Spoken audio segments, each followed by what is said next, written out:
Good, excuse me. Good morning, everybody. Jack Leeson with StartupTrading.com. It is 9:14 here on the 25th of November, and title of the video is "Extension Targets Completed from Last Friday's Setup." So I'm gonna get rid of the extended session for a time being. On Friday, I gotta grab a glass of water. My throat is.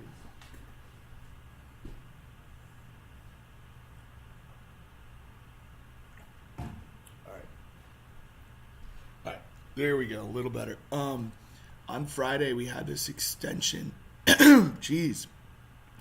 On Friday we had this extension from the 1035 anchor. Sorry to annoy you guys with all that. And we traded that in the morning, bid off the 50%, retested that 38 there, and then basically at the end of the day we had a full 50% attrition pullback. It was a really tight and boring range with no continuation to any of the targets, but it was bullish and support levels did hold pretty well. And that upside target on Friday was this 20,950 area, and we've gone through that. In fact, right now we're at the negative 100 or pretty close to it. Let me put this on real quick.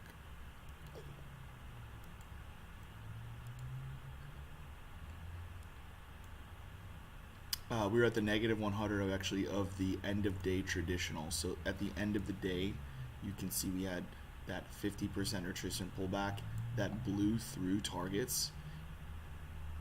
And in the overnight session, we began extensions from that high, that 110 high, traded, we rotated higher. It bid again off its 38, drawn to the new high. We've completed that. And that's going to be the anchor I'm looking for to hold. I would definitely want to see the market stay above that if we're going to continue in a bullish sequence here today. If we were to break this at any point in time, I think we could possibly be setting up for deeper pullbacks into maybe another test of the extensions we had seen from the anchors that exist on Thursday. But there is another scenario. If we just continue to rip on up here, this extension anchor, it's going to basically be a double anchor. It's going to be a double anchor. We're just flying here up almost 200 points.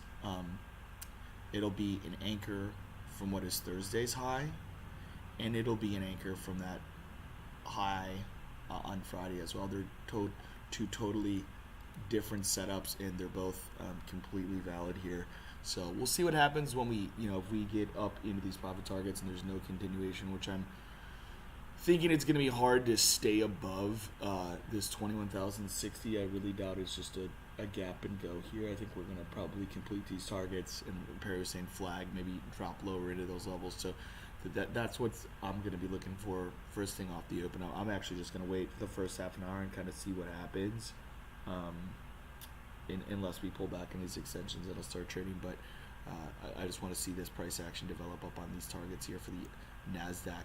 And then for the S&P 500, we had that same extension that exists from that Thursday anchor. It's a 10:35 a.m. anchor. We traded that on the open at its 38% retracement around 10:30, and we completed targets right on that Sunday night open. We've totally gone through those targets, gone through that negative 23 and began a new extension from what is the high of Monday to high is what I'll be looking for. So that is really an ideal setup for me. In fact, I'm not even sure if it technically has traded here yet. It looks like it was front run more aggressively, but this will definitely be a valid anchor moving forward, and we'll see if we can get down to that 50% retracement. It's a 60-13.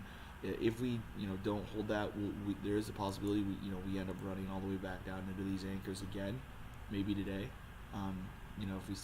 If we do not hold that higher extension, to drop us all the way back down into that extension would basically just take us to the prior day high, and that's about at 59.90.